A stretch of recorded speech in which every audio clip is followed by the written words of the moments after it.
Hello everyone, Simon here. Welcome back to Minecraft. We're continuing to put lights on the factory district.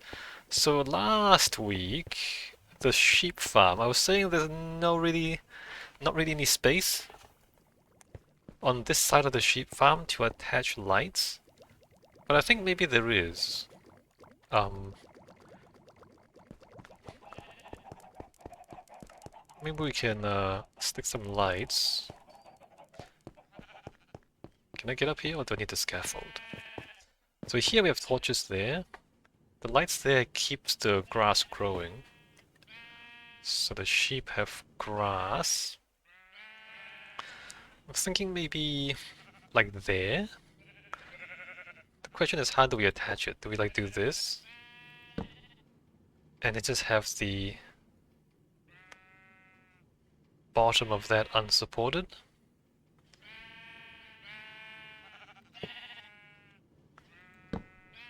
How does that look?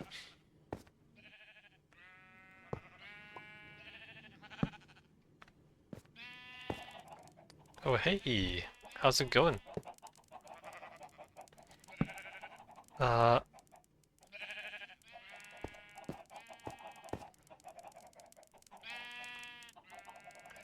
how's that look?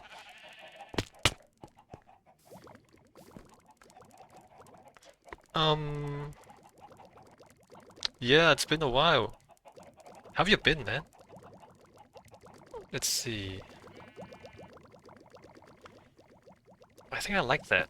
I think I like how that is. I don't know if I want to have it on the ground floor.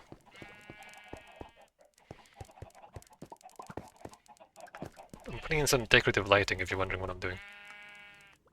Busy. Well, is it good busy or bad busy? It's good busy, right?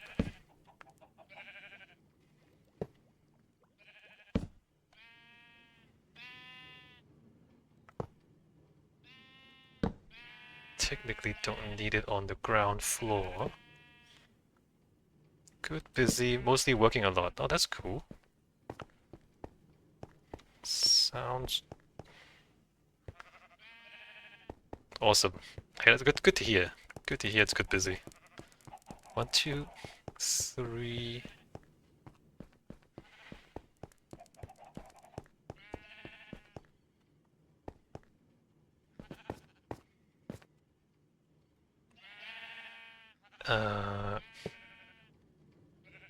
And then there.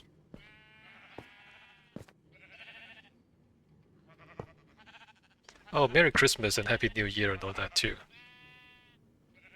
I guess that's why you're here, right? Christmas holidays.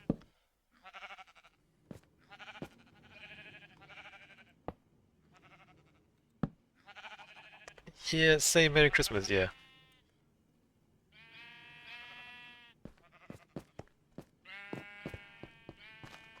Finally some time off. Mm.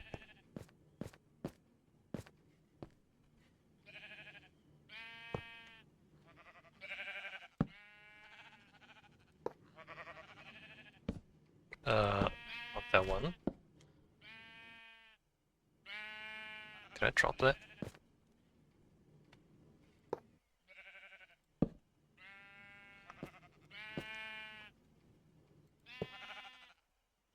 So actually, when's the last time you saw what I've been doing? Do I need to catch you up on all the stuff? Oh! So the purple stuff is all factories. Must have been 6 years ago. Hasn't it really been 6 years? That's crazy.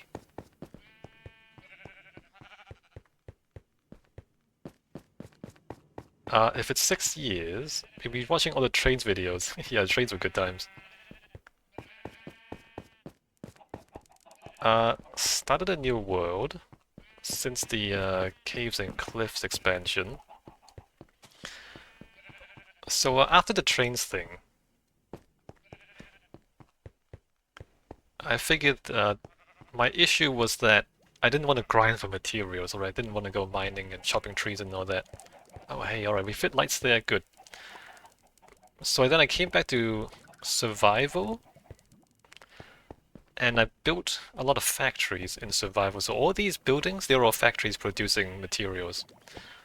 So by automating the materials, I can play like creative, but in survival, right? I can just build and build and build, and not worry about gathering materials. Which then means I can have a... don't have to spend so much time grinding. So that's where we are. And that's why we are doing this. Let me think about this.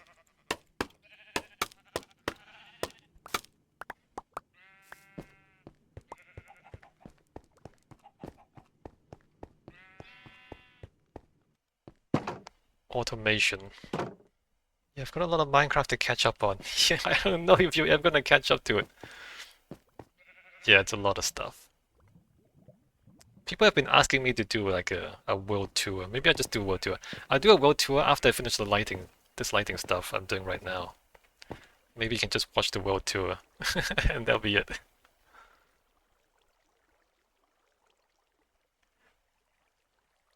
How do I do this? Every other one? But been watching all the Forza videos, which is fun. I also bought it now. Yeah, the Forza's a fun game. Not a big driving game player, but it's great that it's just a open world driving game that's you can do whatever in.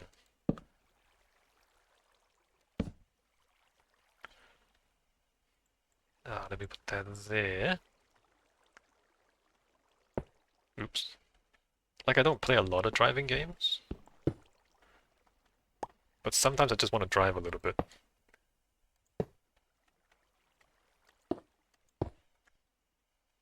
And that's a great game for that. Not too serious, kind of silly. Just drive around until you have enough.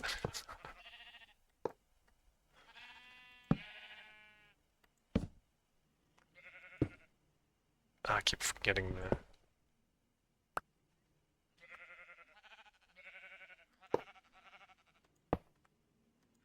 top bars.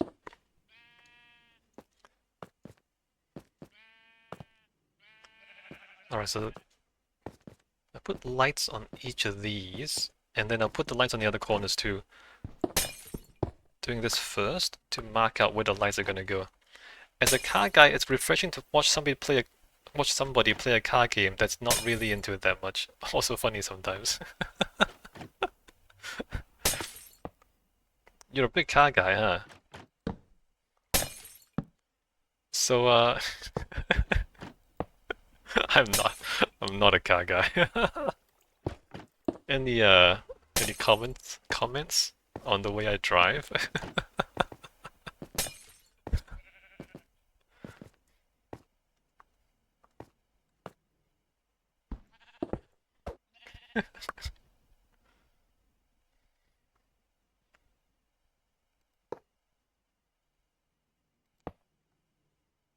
The keyboard doesn't help. Yeah, no, you're right. The keyboard doesn't help. I mean, I'm doing okay. I'm doing okay with the keyboard. But driving with a keyboard is it's a bit of an art.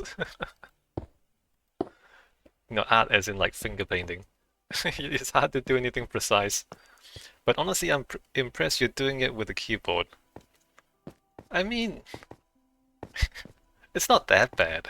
I mean, the game is designed to be relatively easy to play. Obviously, I can't do a lot of the precise... like drifting. I have a lot of trouble drifting with the keyboard. Oh yeah, like, so in the game, in Forza Horizon, you can tune your cars. Have you looked at it? I have no idea how to tune the cars. I mean, I kind of get... I think I understand the gear ratios. You want like a smooth curve on the gear ratios. Have you looked at it? Like, I would kind of want to learn more about car tuning.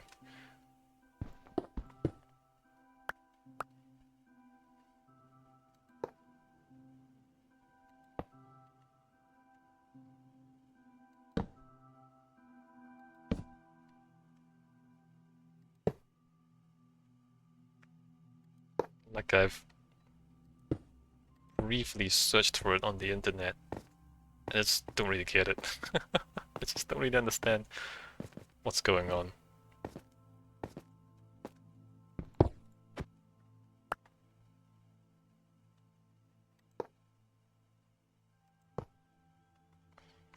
Yeah, there's a million different ways to go about it, also depending on what the end goal is for the car.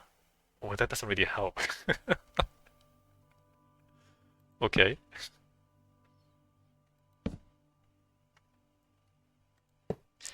Alright, so let's say road racing.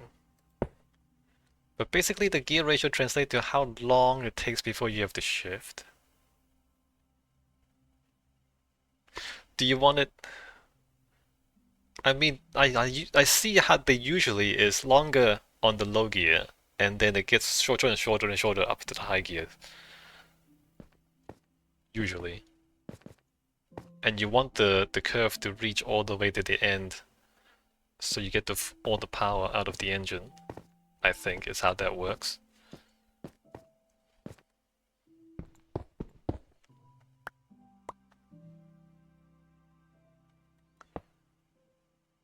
Yeah, that's the basic of it. But under what conditions would you not do that? Like, under what conditions would you do it differently? Would you ever do it differently?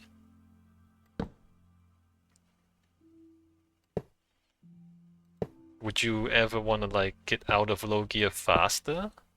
If maybe you're always driving fast? Is that how that works?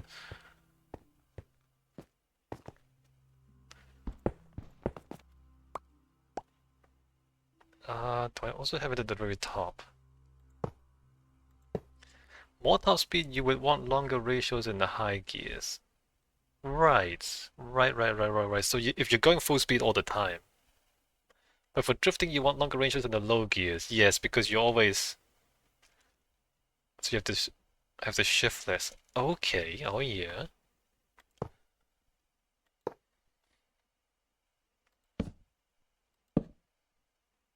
Oh, that's completely wrong.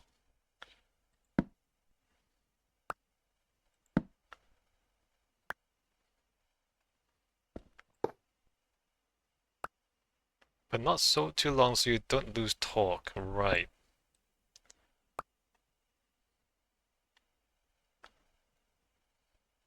How do I do this? Without falling off. I can't do that without falling off. Let me close that back up and come in from the outside. Which you would need to break the tires loose. Wait, I don't get that last part.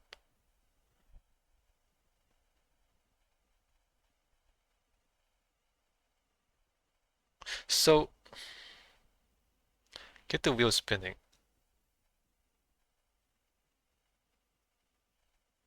Hold on. Wait.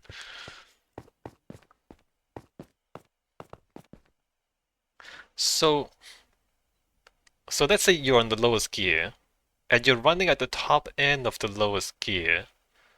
That's when you start to lose torque, right? Because the engine's already going as fast as it can. It can't put any more in. Is that how that works?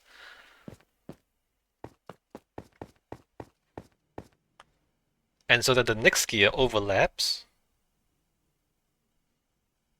and how much it overlaps, so the is how quickly you can get into the next gear to get more torque. Is that how that works, to get more torque in?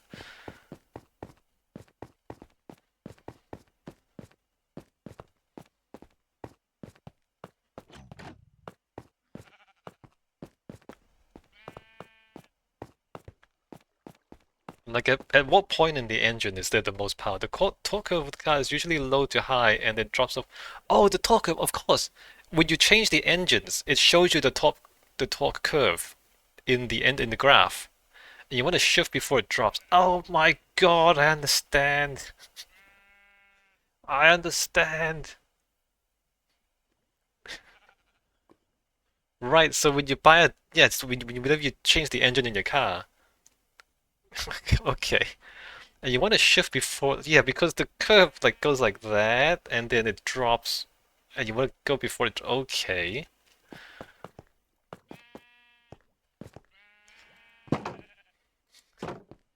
The game doesn't explain this stuff to you, by the way. I wonder why the game doesn't just... Maybe optional. I mean, not everybody's interested. Like, imagine if they have like an optional... Like a deep dive into game engine mechanics. No, they kind of assume people play that kind of game just know. Well, I mean, some people just know. Some people don't know, and they just don't care. Or, but I mean, what I mean is like, there's people like me, and there's people like you, and there's no bridge between them. Like, I play the game just fine. Like, you can play the game just fine without touching any of that stuff. Yeah, you don't need it to play the game. But it's interesting though, right?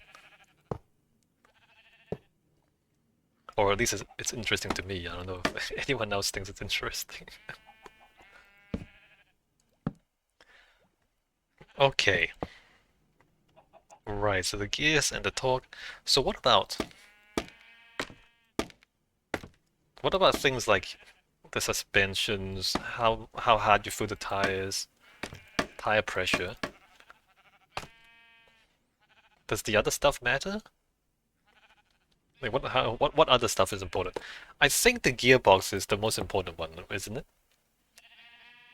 But there's a whole bunch of other settings too.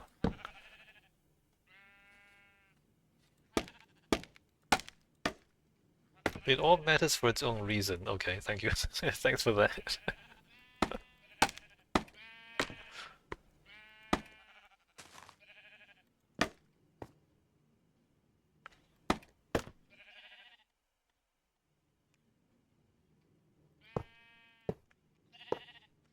Tire pressure can give you more or less grip. More pressure is less grip, right?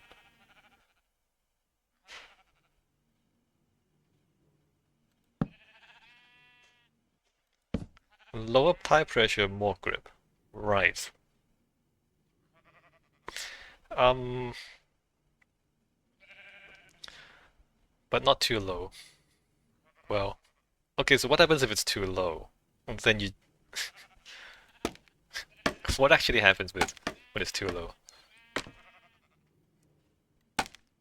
You start losing grip again?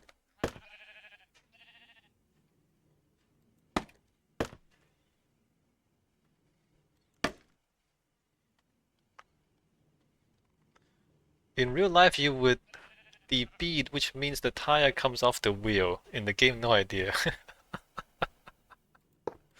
Yeah, okay. Um, I saw some settings in the game that allows you to simulate the heat of the tires. Doesn't the tire get hotter if there's more grip? I mean, more grip means more friction, right?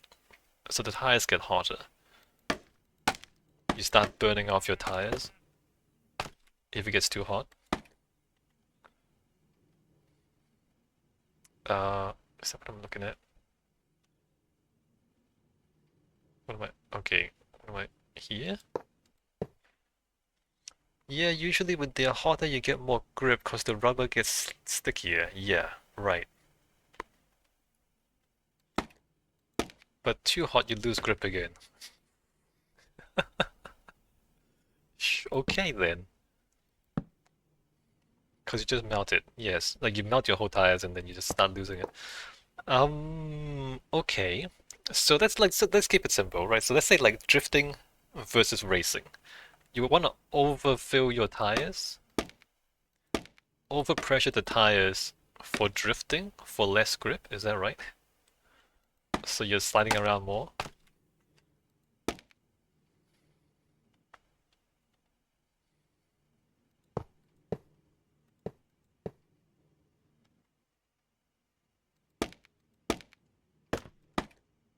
Funny thing is, in drifting, that you need more grip.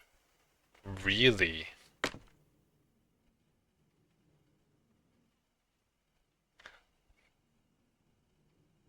Really? Because otherwise you're just out of control. here's the thing though. Okay, yes, yes, but in the game gives you points for drifting out of control. The game doesn't seem to. Oh wait, this is the wrong place. The game doesn't seem to penalize you, like whether you are sliding around under control or drifting in control. You get points either way.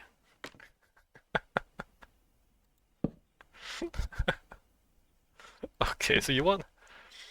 So all right, so then what? True enough, but easier to maintain. Yes, okay. So you want to you want to like actually drift around the turns and not just fishtail on the straight, which is what I do.